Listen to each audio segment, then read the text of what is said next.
Time and again, I have seen business managers and leaders get the concept of forecasting very wrong. Forecasting is a very critical aspect of business. A good business is one which has the forecasting done rightly. A bad business is one where the forecasting is just out of place. So when we are talking of forecasting, forecasting is done over a period of time. So we have forecasting for the immediate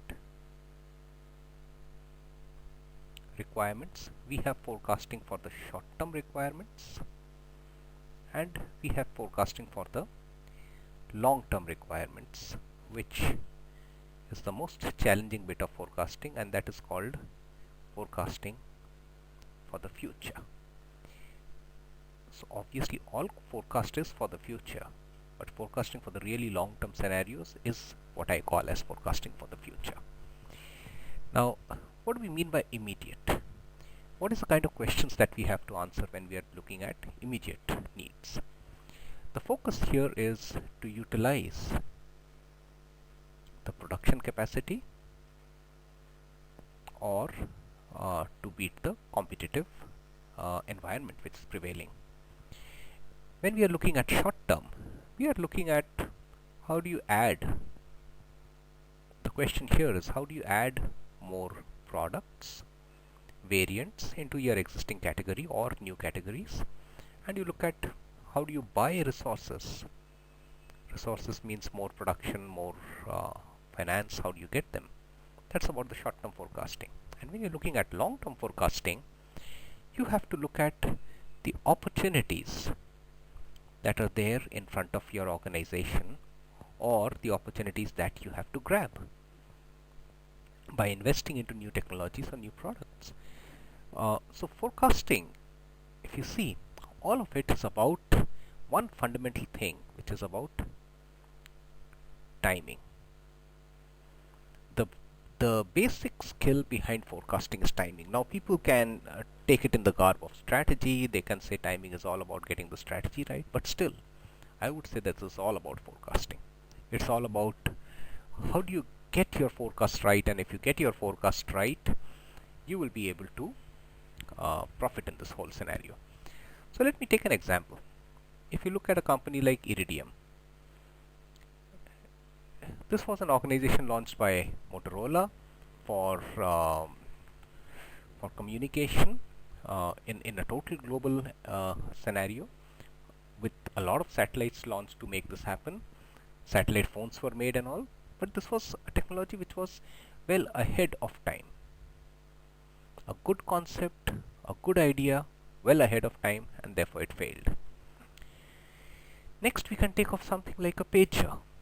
A pager was a technology which was proven, but by the time they decided to scale it up, by the time the cellular technology and the cell phone technology came in a big way, and it just killed the pager industry.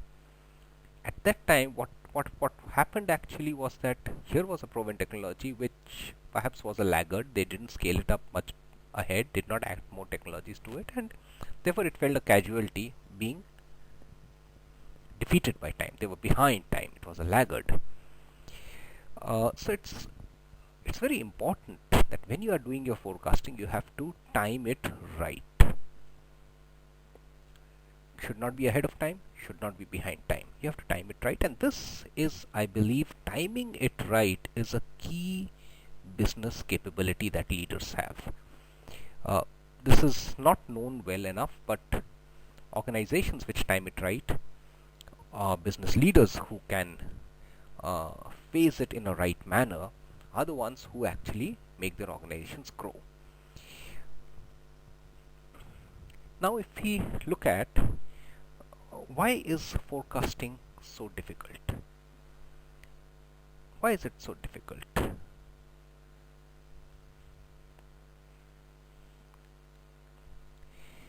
The future-based forecasting, the long-term forecasting, is difficult always because of a few reasons.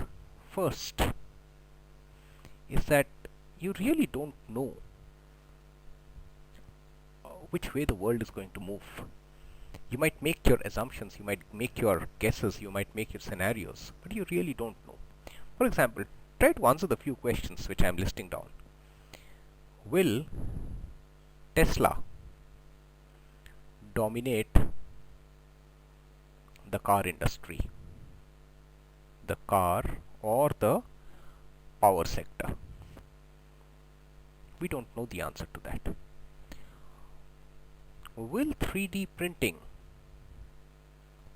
kill mass production?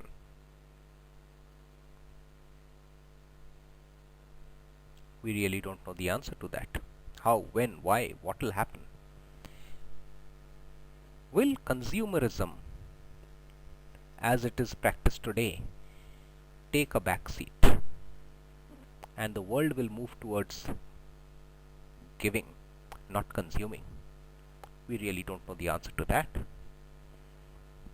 Will the future energy scenario be based on coal, gas, nuclear, solar, or would something new come in altogether? We really don't know. Now, when these questions are so difficult to answer, this is what makes forecasting so difficult to answer. Consider the case of Intel. Intel wanted to get into mobile telephone business. Now here is an opportunity. They got Apple approached them and said that you please make the chips for iPhone. Now Intel studied the opportunity and they said that this doesn't make business sense based on their costing calculations and cost and the volume calculations. And when iPhone got released and when the market really loved the product, that's when Intel said that our assumptions related to cost and volumes were absolutely wrong. Now here is again, when we are talking of forecasting, we are talking of timing, we are talking of right timing, we are talking of right assumptions, both of which are increasingly difficult to make. Because whenever we are trying to make any conscious decision in business, those decisions are undoubtedly based on the reality which we are facing today. That's what makes the forecasting for the future so difficult. So if fine, it is difficult, but still as business leaders you have to do it. So if you have to do forecasting as business leaders, what is it that you need to do? So the thing is that how to forecast for the future.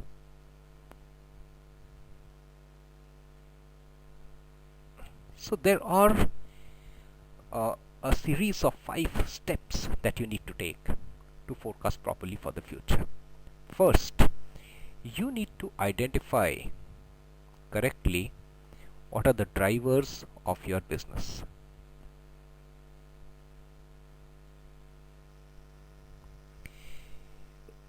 Once you know the drivers and the dependencies of your business, you know that what are the fundamental reasons for your business to be performing today. If you know the fundamental reasons for the business to be performing today, that's when you can know whether your business will perform in a changed future. So now based on this, you create future scenarios. Not more, but informed 4 scenarios.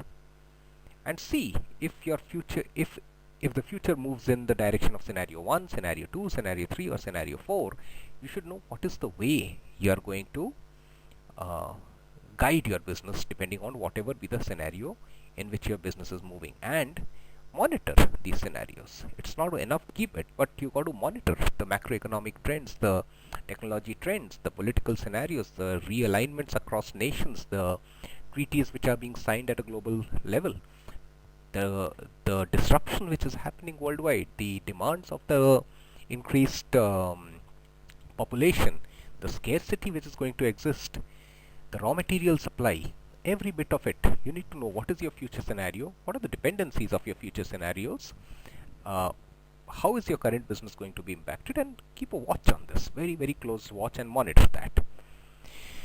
The third, you have to constantly work towards creating a nimble organization so that you can quickly transform your organization in a new dimension altogether. If you have a rigid organization, It will be very difficult for you to take the organization in a new direction whenever it's needed.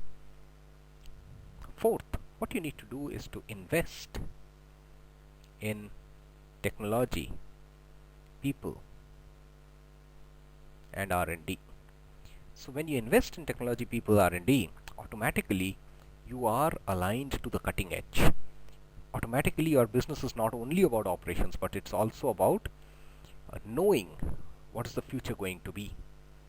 And the last is create a capability driven organization, because a capability driven organization is one where the potential is infinite. So you have these 5 steps of forecasting, and if you are following these 5 steps, it will be easier for you to carry out long term forecasting and forecasting for the future.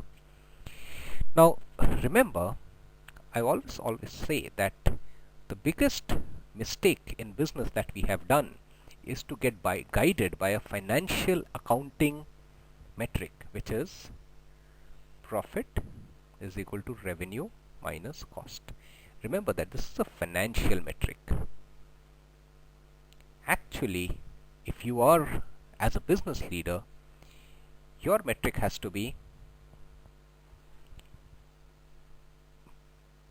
opportunity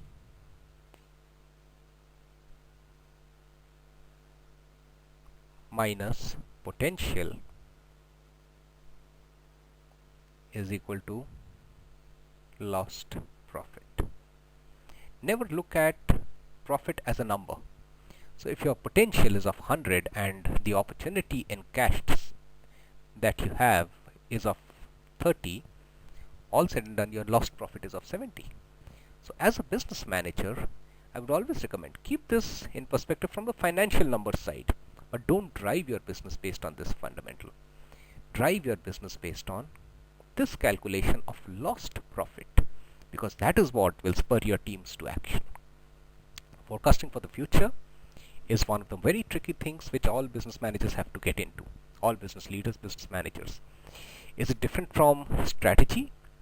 Yes, no, maybe. Maybe it's a different word for similar things. But the thing is that when you have forecast for the future and if you have timed it right, if your profitability calculations are right, if your investments are right, you will be able to create an organization which is foolproof and will be guided and will be very sustainable over time.